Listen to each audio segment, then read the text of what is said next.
আসসালামু আলাইকুম। প্রিয় দর্শক, দেশ এখন রাজনীতি নিয়ে ব্যস্ত। মানুষের মনে প্রশ্ন যে নির্বাচন কি আদৌ হবে, অথবা নির্বাচন কি ফেব্রুয়ারিতে হবে? যদি ফেব্রুয়ারিতে নির্বাচন হয়, সেখানে কে কে থাকবে? আওয়ামী লীগ কি থাকতে পারবে? আওয়ামী লীগ না থাকলে কি হবে? আবার এই নির্বাচনের আগে আলোচনা হচ্ছে একটা গণভোট হবে। এটা নিয়েও প্রশ্ন, গণভোট হলে কি হবে, গণভোট হতেই হবে কেন? এগুলি নিয়েও কিন্তু প্রশ্ন উঠছে। গণভোটের প্রশ্ন উঠলে তখন আসছে জুলাই সনদের কথা। জুলাই সনদ কি আসলে? জুলাই সনদ সম্পর্কে আমাদের দেশের কয়জন লোক জানে? অথবা যে জুলাই সনদ যেটা হয়েছে, সেটা কি খুব ভালো কিছু হয়েছে? এটা যদি পাস হয়ে যায় এবং জুলাই সনদ যদি বাস্তবায়িত হয়, তাহলে কি দেশের সব সমস্যার সমাধান হয়ে যাবে? এই প্রশ্নগুলো কিন্তু আসছে, এবং আসছে জুলাই সনদ কিভাবে বাস্তবায়িত হবে, এটা নিয়ে আবার আরেক ধরনের বিরোধ। এই যে কথাগুলি বললাম, এগুলি সবই কিন্তু রাজনীতির প্রসঙ্গ। রাজনীতির বাইরে আমাদেরকে আর কোনো প্রসঙ্গ নেই, অথবা এর বাইরে যে প্রসঙ্গগুলো আছে সেগুলোর সমাধান কি আবার রাজনীতির মাধ্যমে পাচ্ছি? ধরুন, আমরা যদি এই সাম্প্রতিক সময়ে দুটো ঘটনার কথাই বলি। এই যে মেট্রো রেলের বিয়ারিং প্যাড খুলে যে একজন লোকের মাথায় পড়লো, সে লোকটা মারা গেল। আপনারা নিশ্চয়ই এই ঘটনাটা দেখেছেন, আলোচনা করেছেন, পত্রপত্রিকার ছবি দেখেছেন। ওই ভদ্রলোকের বিধবা স্ত্রীর ছবি দেখেছেন, কাঁদছে তিনি। আর সন্তানের অসহায় মুখ দেখেছেন। রাজনীতি কি আমাদের এই সমস্যাগুলো সমাধান করতে পারছে, নাকি রাজনীতি এই সমস্যাগুলিকে আরো বাড়িয়ে দিচ্ছে? এর আগে আমরা একটা ছবি দেখলাম পত্রিকায়, এগুলো ভৈরবে, এই কিশোরগঞ্জের ভৈরবে। তারা কিশোরগঞ্জের সঙ্গে থাকতে চায় না, থাকতে চায় না। এইটাকে ইস্যু করে তারা কিশোরগঞ্জ রেল স্টেশনে ট্রেনগুলোকে আটকে রেখেছে, ট্রেনে ইট পাটকেল নিক্ষেপ করছে। এবং সেই ইট পাটকেলের নিক্ষেপের কারণে, ইট পাটকেল তারা পাথর নিক্ষেপ করছে, পাথর নিক্ষেপের কারণে ট্রেনের মধ্যে থাকা যাত্রীরা আহত হচ্ছে, কেউ কেউ হাসপাতালে গেছে। এমনও হয়েছে যে আহত হয়ে যাত্রী ওখানে অনেকক্ষণ বসেছিল, সে হাসপাতালে যাওয়ার সাহস পাচ্ছে না। তো এগুলোর সঙ্গে রাজনীতির কি সম্পর্ক? রাজনীতিকে এই সমস্যাগুলোর সমাধান করতে পারছে? আমাদের সমাজ, আমাদের সমাজের একটা স্বাভাবিক জীবনযাপন তৈরি করার জন্য রাজনীতি কি ভূমিকা রাখতে পারছে? অথবা সমাজে বা কিভাবে অগ্রসর হচ্ছে? সমাজের মানুষের মধ্যে এই ধরনের চিন্তা কেন কাজ করছে যে ট্রেনের ঢিল ছুড়লে জেলা হয়ে যাবে? আমরা এই প্রসঙ্গগুলো নিয়ে আলোচনা করতে চাই, এবং আলোচনার জন্য আজ আমরা আমন্ত্রণ জানিয়েছি আপনাদের পরিচিত মুখ, আমাদের এই চ্যানেলে নিয়ে এর আগেও এসেছেন, শিক্ষক এবং সমাজ বিশ্লেষক নাহিদ আক্তারকে। নাহিদ আক্তার, আপনাকে আমাদের অনুষ্ঠানে স্বাগত জানাচ্ছি। আশা করি আপনি আমাকে আপনাকে শুনতে পাচ্ছেন। আমাকে আমন্ত্রণ জানার জন্য অসংখ্য ধন্যবাদ। আর অন্য মঞ্চের যে দর্শক শ্রোতা আছে তাদের সবাইকে শুভেচ্ছা। আপনি শুনলেন, আমি বেশ লম্বা একটা ভূমিকা দিলাম। আমার ধারণা এই ভূমিকা শুনে আপনি অলরেডি বিরক্ত হয়ে গেছেন।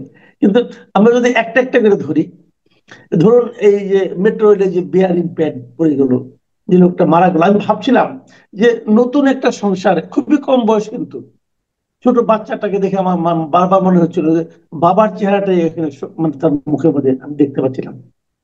খুবই সুদর্শন ছিলেন ভদ্রলোক। তো এই সংসারটা কিন্তু তছনছ হয়ে গেল। রাষ্ট্র তাকে 5 লাখ টাকা হয়তো ক্ষতিপূরণ দিল। একটা মানুষের জীবন কি টাকা দিয়ে হয়?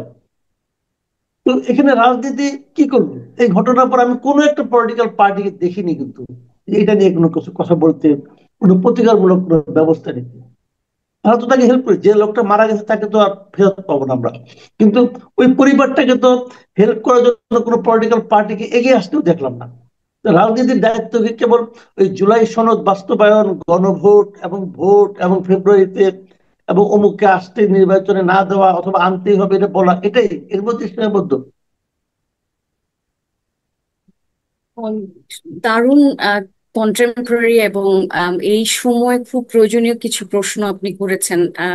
প্রথমে আমি আসলে একটা কথা বলতে চাই যে রাজনীতির সাথে যে আমাদের ডেইলি লাইফের যে স্ট্রাগল, বাংলাদেশি মানুষ যে ভয়ঙ্কর রকমের স্ট্রাগলের মধ্যে থেকে যায়, সেটার কি সম্পর্ক এবং তাদের থেকে আমাদের কি আশা। আপনি দেখবেন যে আমাদের দেশটা এমনই একটা দেশ যে আপনি সকালে বের হচ্ছেন, আমরা জানি না যে আমরা জীবিত অবস্থায় ফিরে আসবো কি না।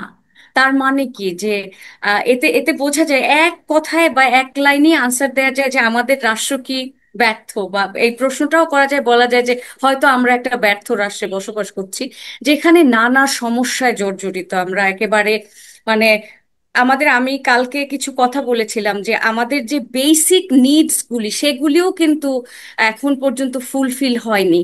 হ্যাঁ, যেমন আমাদের যে যেমন খাদ্য, বস্ত্র, বাসস্থান, চিকিৎসা, আপনি আপনি যদি এগুলি দেখেন, এই যে এই তিন চারটা জিনিস পর্যন্ত এখন এখন পর্যন্ত একটা দেশ অ্যাড্রেস করতে পারেনি, তাহলে রাজনীতির সাথে আমার ব্যক্তিগতভাবে কি সম্পর্ক? আমি একটা মানে পলিটিক্যাল অ্যাটমসফিয়ারে বসবাস করি, তাই না? আমরা সবাই রাজনৈতিক জীব। এখন আম, রাষ্ট্রের সাথে আমাদের সবারই দেনা পাওনার সম্পর্ক আছে। রাষ্ট্র এনশিওর করবে যে আমার মৌলিক চাহিদাগুলি পূরণ হচ্ছে কিনা, আমি বেঁচে থাকতে পারছি কিনা। হ্যাঁ, তাহলে আহ, প্রতিদিন সকালবেলা যখন আমি বাইরে যাই, তখন যে আমার জীবনের দায়িত্ব, সেই দায়িত্বটা কে নিবে? এখন দেখেন, আমাদের যখন এই সংস্কার এই জুলাইয়ের পরে শুরু হয়েছিল, তখন আমরা মনে করেছিলাম অ্যাটলিস্ট আমাদের ফান্ডামেন্টাল বেসিক নিডস গুলি পূরণ হবে। কিন্তু দেখা যায় কি জানেন, যে বেসিক নিডস তো দূরের কথা, ওই আবার পুরানো কাসুন্দি ঘাটছে। সেটা হচ্ছে যে পেপারে আর কি, আইন পেপারে লেখে, পেপারে সনদ বানায়, পুরনো জিনিস পরিবর্তন করে স্কেপ রুট তৈরি করে। আমার কাছে এগুলি কি জানেন, প্রত্যেকটা সরকার যখন আসে তাদের জন্য ইজি পালানোর ব্যবস্থা, যেটা যে যে যে যে পয়েন্ট অ্যাড করলে হবে সেটা করছে, এবং তার যাতে সুবিধা হয়, তার নামটা লেখা থাকে। একটা সময় বলবে জুলাই সনদ ইকুয়ালস হচ্ছে ইউনুস গভর্নমেন্ট। এই যে লেগেসিটা ধরে রাখা, এখানে কি আমাদের জীবনযাত্রার মান কোনো কোনো জায়গা থেকে পরিবর্তন হচ্ছে? আমরা কি একটা ভালো সেফ ইভেন মেট্রো রেল পর্যন্ত পেয়েছি কিনা দেখেন। এটা কি কল্পনা করা যায়? আমি ইংল্যান্ডে দেখেছি, বিশ্বের বিভিন্ন জায়গায় দেখেছি, মেট্রো মানে আন্ডারগ্রাউন্ড বলেন, মেট্রো বলেন বা সাবওয়ে বলেন, যাই বলেন, এগুলি ভেঙে বা এগুলির আহ, কোনো কিছু কারো গায়ে পড়ে কেউ মারা গেছে এরকম রেকর্ড আপনি দেখবেন না। শুধু টেরোরিস্ট অ্যাটাক ছাড়া এই ধরনের ইনসিডেন্টস মানে রেয়ার, এটা কল্পনা করা যায় না। আমাদের কয়দিন আগে মেট্রো রেল হলো, এই এখনই সেই মেট্রোতে একটা একটা ইয়াং মানুষ, সে তার জীবনটা ওইখানে সমাপ্তি। আপনি তার পরিবারের কথা চিন্তা করেন। এখানে কি হয় জানেন, আপনি যখন দেখবেন যে বড় ধরনের একটা ক্রাইসিস হয়েছে বা কারো প্রাণ গিয়েছে, সেটার জন্য 5 লাখ টাকা সামান্য কিছু অনুদান মানে অর্থ দিয়ে সেটাকে সর্ট আউট করা হয়, বা ওই ওয়াইফকে নাকি একটা চাকরি দিয়েছে বা চাকরি দিবে। আচ্ছা, তাহলে একটা চাকরি দিলাম, তাকে 5 লাখ টাকা দিলাম, তাহলে আমার প্রবলেম কি সলভ হয়ে গেছে? আর কেউ মরবে না? আপনি গ্যারান্টি দিতে পারবেন যে এই 5 লাখ টাকা দেওয়ার পরে অন্য কেউ ওই ওই একই ধরনের অ্যাক্সিডেন্টে মারা যাবে না? তার মানে কি, প্রবলেমের যে রুট, সেই রুটে তো কখনো কেউ যায় না। সারফেসে মলম লাগিয়ে দেওয়া হয়, ভেতরে কোনো ডিজিজ আছে কিনা সেটা কখনো আইডেন্টিফাই করা হয় না। এদেশে যখনই কোনো কিছু, কোনো ইনফ্রাস্ট্রাকচার বা কোনো ডেভেলপমেন্ট হয়, সেগুলি ভীষণ রকমের করাপ্ট এবং অনেক ভেজাল মিলিয়ে করা হয়। আপনি দেখবেন যে রাস্তা বানানো, এটা বাংলাদেশের সবাই জানে, রাস্তার পিচ ঢালাই করার পরে আপনি হাত দিয়ে ওগুলি উঠাতে পারবেন, 2 দিন পরে ভেঙে যাবে। যে কন্ট্রাক্টররা কোটি কোটি টাকার মালিক হয়ে যায় শুধু এই ব্যবসা করে।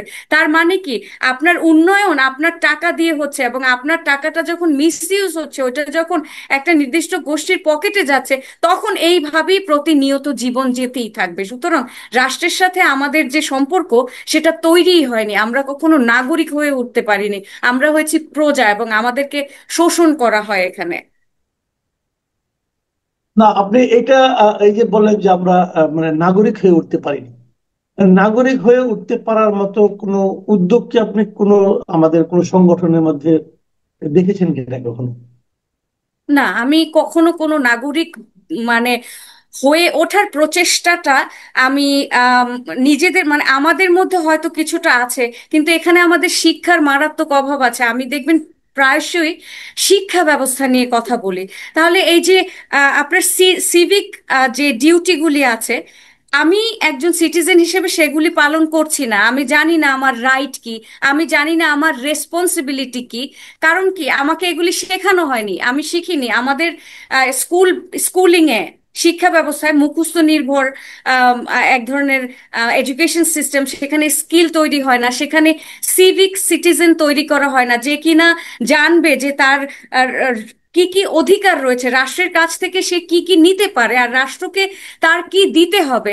এই যে দেখেন, আম, আপনি দুদিন আগে নিশ্চয়ই দেখেছেন যে ট্রেনে ঢিল মারছে, আপনি শুরুতেই বলেছিলেন ট্রেনে ঢিল মারছে, দাবি দাবি আদায়ের জন্য সে পাবলিক প্রপার্টিকে ভাঙছে। এখন একটু বিগত দিনেও যদি আমরা তাকাই, দেখবেন এই যে মব তো হঠাৎ করে তৈরি হয়নি, মব ধীরে ধীরে তৈরি হয়েছে। কারণ কি, আমরা চাইলেই বাসে আগুন দিতে পারি, আমরা চাইলেই 32 নম্বর ভাঙতে পারি, আমরা চাইলেই কাউকে ধরে রাস্তায় পিটিয়ে মেরে ফেলতে পারি। মানে আমরা জানি যে আমাদের একটা মব যে মেন্টালিটি, এই যে মব, আগে কিন্তু মব মেন্টালিটি তৈরি হয়, তারপরে মব ভায়োলেন্স তৈরি হয়, তাই না? এখন এই এই মব কে ঠেকাবে? মব ঠেকাবে হচ্ছে আইন শৃঙ্খলা বাহিনী। ল অ্যান্ড এনফোর্সমেন্ট একটি কথাটা আছে না, এনফোর্স করতে হবে। আমাদের ওই যে দেখেছেন না যে আমরা শুধু কথা বলেই যাচ্ছি যে জুলাই সনদ সনদ হচ্ছে আমাদের কনস্টিটিউশন, কিন্তু এইগুলি লিখে লিখে যে পাতা পাতা ভর্তি করে দিচ্ছে, সেগুলি কি আসলে এনফোর্সমেন্ট হচ্ছে, প্রয়োগ হচ্ছে? প্রয়োগ কোথাও হচ্ছে না। কারণ একটা দেশে এই পরিমাণ মব কি করে তৈরি হয়? একটা দেশের নতুন যে ইয়াংস্টাররা, একেবারে ভবিষ্যৎ প্রজন্ম, তারা কিভাবে মব হয়? তাদেরকে কেন মব বানানো হয়? মব তো তৈরি করা হয়, মব কখনো নিজে থেকে হয় না। এই মেন্টালিটির মাধ্যমে যখনই আপনার রাষ্ট্রপ্রধান বলবে যে প্রেশার গ্রুপ, আপনার আম, মানে চিফ অ্যাডভাইজারের যে ইয়ে আছে প্রেস উইং, তারা বলবে যখন যে এরা প্রেশার গ্রুপ, তখন তো মব তৈরি করা হয়। কারণ মবকে তারা বানিয়েছে, কারণ কি মব হচ্ছে টিকে থাকার অস্ত্র। এখন দেখেন যে তার মানে কি, যে শিক্ষা ব্যবস্থা থেকে শুরু করে রাষ্ট্র, এটা রাষ্ট্রের দায়িত্ব। রাষ্ট্র কি করে, বিহেভিয়ারকে কন্ট্রোল করে। ধরেন আমি যা ইচ্ছে তাই করতে না পারাটাই তো রাষ্ট্রের দায়িত্ব, যাতে আমি আম, মানে ঢিল, যে আমার যে প্রপার্টি, পাবলিক প্রপার্টি, আমি জানি না যে এটা আমারও প্রপার্টি, এটা উপরে আমার দায়িত্ব রয়েছে, আমি আমার যে দেশের প্রপার্টিগুলি আছে সেগুলি আমার টাকায় গড়া, এবং সেগুলিকে আমি প্রিজার্ভ করব, সেগুলিকে আমি রক্ষণাবেক্ষণ করব। কিন্তু আমি কিন্তু সেটা জানি না, আমাকে সেটা শেখানো হয়নি। আমি কি দেখছি, রাষ্ট্র বনাম আমি। এখানে কিন্তু রাষ্ট্র দাঁড়িয়েছে ও রাস্তার ওই পারে, আমি রাস্তার এই পারে, তার মানে কি বনাম তৈরি হচ্ছে, আস ভার্সেস দেম তৈরি হয়েছে। এখানে কিন্তু এখানে কিন্তু আস তৈরি হয়নি, যে আমরা তৈরি হয়নি, যে আমরা একটা team, together we stand, divided we fall, এবং আমরা একসাথে দাঁড়িয়ে আমরা দেশটাকে ঠিক করব, দেশটাকে সামনে নিয়ে যাব। কিন্তু কি হচ্ছে, পাবলিক ভেঙে চুরে সব তছনছ করে দিচ্ছে। একটা একটা গাড়ি, একটা রেল, মানে একটা ট্রেন কি পরিমাণে এক্সপেন্সিভ, বাংলাদেশের তো ওই পরিমাণ ইনভেস্টমেন্ট করার এবিলিটিও না, একটা গরিব দেশ, এটা তো জানতে হবে। সেই গরিব দেশের প্রপার্টিগুলি প্রতিদিন ভাঙছে। সেদিন দেখবেন সিটি ইউনিভার্সিটিতে কয়েকটা বাস পুড়িয়ে দিয়েছে। এই বাসগুলি পুড়িয়ে দিলে ওইটার উপরে আবার ইনভেস্ট করা, আবার কেনা, এইটা তো মানুষ, জনগণের পকেট থেকে এই পয়সাগুলি যাচ্ছে। তাহলে এই যে বাংলাদেশ রাষ্ট্রের সবচেয়ে বড় সমস্যার একটা হচ্ছে সিভিক ডিউটি, যেটা রেসপন্সিবিলিটি, সেটা কখনো শিক্ষা ব্যবস্থা এবং রাষ্ট্র শেখাতে পারেনি, এবং রাষ্ট্র সেটাকে কখনো এনফোর্স করেনি। যার ফলে টু ওয়ে কমিউনিকেশনটা হচ্ছে না, যে মানুষ বুঝতেই পারছে না যে আমি নাগরিক, আমি এই দেশের যা কিছু সম্পদ আছে সেটা আমারও। সে জানে যে এইটা হচ্ছে রাষ্ট্রের সম্পদ, মানে হচ্ছে এটা সরকারের সম্পদ, এবং আমি যখনই দুঃখী হব বা আমাকে যখনই বঞ্চিত করা হবে, আমি ওর সম্পদ ভাঙবো। কিন্তু ওটা যে আমি তার সম্পদ ভাঙছি না, এটা যে আমি আমার সম্পদ ভাঙছি, এই শিক্ষাটা তো দিতে হবে, এনফোর্সমেন্টের মাধ্যমে দিতে হবে, তার বিহেভিয়ারকে কন্ট্রোল করে দিতে হবে। তাহলে নাগরিক হয়ে ওঠার একটা প্রক্রিয়া আছে, এটা লম্বা আলোচনা, যে কিভাবে মানুষ নাগরিক হয়ে ওঠে। এটা দুই পক্ষের যে একটা সমঝোতা, সেটার মাধ্যমে মানুষ নাগরিক হয়ে ওঠে। একদম এই জায়গাটা ঠিক আছে, আপনি যেটা বললেন যে টু ওয়ে কমিউনিকেশন যে ব্যাপারটা, যে আমি যে ভাববো এটা আমার, কিন্তু আমি তো দেখি যে ওর কাছ থেকে কিন্তু আমি সে আচরণটা পাই না। যখন আমি, সরকারটা আমার, সরকারটা আমি তৈরি করেছি, কিন্তু সরকার যখন আমার প্রতি যে আচরণটা করে, সে আচরণটা যখন মনে হয় যে তারা একটা দূরবর্তী কোনো দ্বীপের অধিবাসী, আমাদেরকে শাসন করছে, আমাদেরকে কন্ট্রোল করার চেষ্টা করছে, তখনই কি এই ক্ষোভ তৈরি হয় একটা, মানে আপনার মনোজগতে অথবা সাবকনসিয়াস মাইন্ডে। সেখান থেকে কি এই ধরনের আপনার এই যে ভাঙার মানসিকতা অথবা সবকিছু গুড়িয়ে দেওয়ার মানসিকতা তৈরি হয়? একটা অসাধারণ একটা কোয়েশ্চেন করেছেন। মানে আহ, যেটা হয়েছে যে সরকার এটা শেখায়, কারণ সে ওই ভায়োলেন্সটা নিজে করে। সে যখন ওই ভায়োলেন্সটা করে, ওই ভায়োলেন্সটা সারা দেশের মানুষের মধ্যে আর কি কন্টামিনেট করে, সংক্রামিত হয়। যেমন ধরেন, আমি একটা খুব সিম্পল উদাহরণ দিই। এই যে আমাদের অটোরিকশাগুলি হয়েছে না বাংলাদেশে, সেই অটোরিকশাগুলি মাঝে মধ্যে মেইন রোডে চলে যায় যেখানে তার যাওয়ার কথা না। তখন কি হয়? সেগুলিকে সেখানে ভেঙে চুরে গুলিয়ে দেয়। সেখানে ওটাকে পুলিশ কি করে সেটা কে ভাঙে। তারপরে হচ্ছে আপনি দেখবেন যে পুলিশ নিজেও মারাত্মক রকম জুলুম করে, যে কারণে আপনি দেখবেন ঐতিহাসিকভাবে বাংলাদেশ পুলিশের প্রতি সাধারণ মানুষের একটা বিতৃষ্ণা, এবং তাদেরকে মানুষ ভয় পায়, তাদেরকে মানুষ ভালোবাসে না। মানুষ বোঝে না যে তারা আমাদের রক্ষা করবে, তারা আমাদের প্রোটেকশনের জন্য পুলিশ ফোর্স এদেশে। কিন্তু আমরা কিন্তু জানি যে পুলিশ আমাদেরকে, আমি একটু লকে ভায়োলেট করলে অথবা পুলিশের যদি টাকার প্রয়োজন হয়, সে আমাকে থামিয়ে আমার বাইকটাকে কর্নারে নিয়ে আমার কাছ থেকে 1,000 টাকা নিয়ে ভয় দেখিয়ে ছেড়ে দিবে, এই তো। তো একে হচ্ছে একটা গরিব যে ব্যক্তি, যে কিনা ধরেন সারা জীবনের তার যে উপার্জন দিয়ে সে একটা অটোরিকশা কিনেছে, সেটাকে যখন পুলিশ ভেঙে দেয়, সেই ভেঙে দেওয়ার ফলে তার কি ক্ষোভ তৈরি হয়। সে তো তখন এই জিনিসটাকে মানে তার ভেতরে পুষে রাখে। তো এরকম করে প্রতিনিয়ত যখন আমরা বঞ্চিত হই, ওই যে সেদিন মেট্রো রেলে যে যে যিনি মৃত্যুবরণ করেছেন, তার বাচ্চাটা একটা ক্ষোভ নিয়ে বড় হবে, বড় হয়ে সে কিন্তু রাষ্ট্রকে তার মনে করবে না, সে মনে করবে যে রাষ্ট্র বনাম আমি। এবং এই তখন এই যে সেভাবে এই রাষ্ট্রর একটা প্রবলেমের জন্য, এই রাষ্ট্রর একটা ফল্টি ইনফ্রাস্ট্রাকচারের জন্য আমার বাবা মারা গেছে, এই ক্ষোভটা এইভাবে, আমি একটা এক্সাম্পল দিচ্ছি। বা ওই যে গরিব মানুষের টি স্টলগুলি, চায়ের দোকানগুলি যে ভেঙে উচ্ছেদ করে দেওয়া, সময় না দেওয়া, তাদেরকে আপনি দেখবেন কখনো 1 সপ্তাহের নোটিশ দেয়া হয় না, বা খুব একটা বা বস্তি ভাঙা, এই ধরনের যে রাস্তার পাড়ের যে ভেন্ডারদের উচ্ছেদ করা। এই মানুষগুলি আসলে যাবেটা কই? এই মানুষের কি করার বা আছে? হ্যাঁ, এগুলি বেআইনি, আমি বুঝতে পারছি, কিন্তু বেআইনি হলেও তাকে তো সুযোগ দিতে হবে। আমার তো ভাবতে হবে, রাষ্ট্রের তো ভাবতে হবে মানুষটা ভীষণ গরিব, না হয় কি সে রাস্তার পাড়ে দোকান নিয়ে বসেছে? তাহলে তাকে যখন আমি উচ্ছেদ করি, তার যে ঘটি বাটি আছে না, তার জিনিসটুকু তাকে আমি নিয়ে যেতে দেই। তাকে যে যে রিক্সাটা আপনার মেইন রোডে যাচ্ছে, তাকে আমি, যদি আমার আইন শৃঙ্খলা বাহিনী যদি স্ট্রং থাকে, আমার যদি ওই প্রোটেক্টিভ একটা মেজার থাকে যে এখানে কোনোভাবেই রিক্সা প্রবেশ করতে পারবে না, তাহলে আপনি যেতে দিবেন না।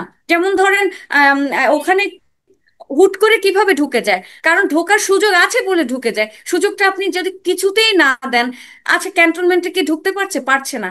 কারণ হচ্ছে ওখানে কড়া আইন আছে। তার মানে কি জানেন, যে এই বিহেভিয়ার গুলিকে কন্ট্রোলই করা হচ্ছে না, যার ফলে কি হয়, যে আচরণকে যখন আমরা কন্ট্রোল না করি, উম এবং কন্ট্রোলের জন্য আমরা যখন বিধ্বংসী, মানে রাষ্ট্র যখন বিধ্বংসী হয়ে ওঠে, রাষ্ট্র একই রকম জুলুম করে, যার ফলে ওই নাগরিকদের ভেতরে ওই সেম যে মেন্টালিটি, ওই যে মব মেন্টালিটি তৈরি হয়, তারা প্রতিশোধ পরায়ণ হয়ে ওঠে যে আমি প্রতিশোধ করব। তার প্রতিশোধটা তো সে বরাবর দেখছে, কারণ বিএনপি যখন ছিল তখন আওয়ামী লীগকে দমিয়েছে, আওয়ামী লীগ যখন ছিল বিএনপি কে রাজনীতি করতে দেয়নি, দমিয়েছে।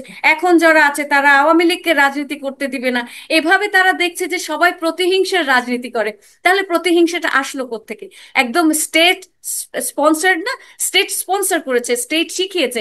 স্টেট যদি মা বাবা হয়, তারা তো বাচ্চাদের শেখায়, তারা শিখিয়েছে যে আপনারা হচ্ছে মব ফর্ম করতে পারবেন, আপনারা বিধ্বংসী হয়ে উঠবেন, আপনাদেরকে আমি মানে দমন করবো, আপনারাও